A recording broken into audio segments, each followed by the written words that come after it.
When we think of Rome, what usually comes to mind is stability, legions, a powerful army, great wars, and great victories. But in the background, there is a different reality that is rarely spoken about. Rome built its empire not only with war and the sword, but also with money and debt.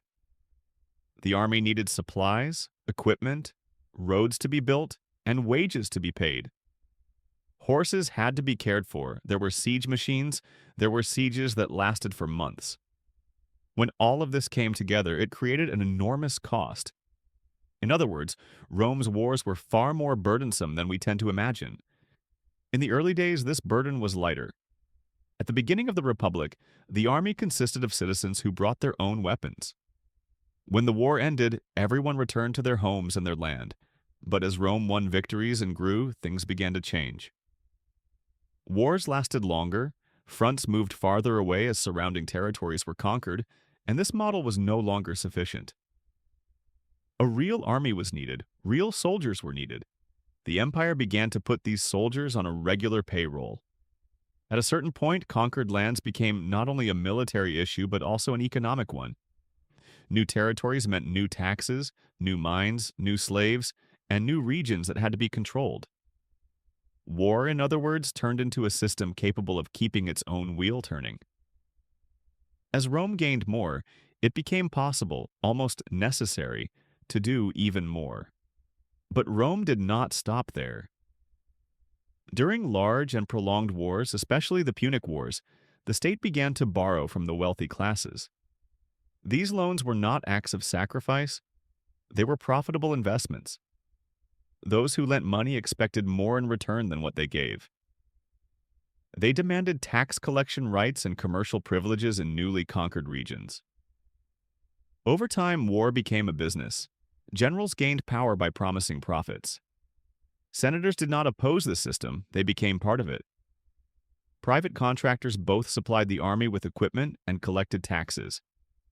Money, politics, and war became deeply intertwined. The real problem was this.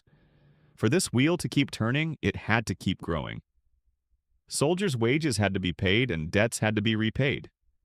As conquests slowed and became more difficult, the empire began to look for different solutions. One of these was reducing the value of money. The silver content of the denarius was gradually lowered. On paper, there seemed to be no problem, but the money in people's pockets began to buy less and less.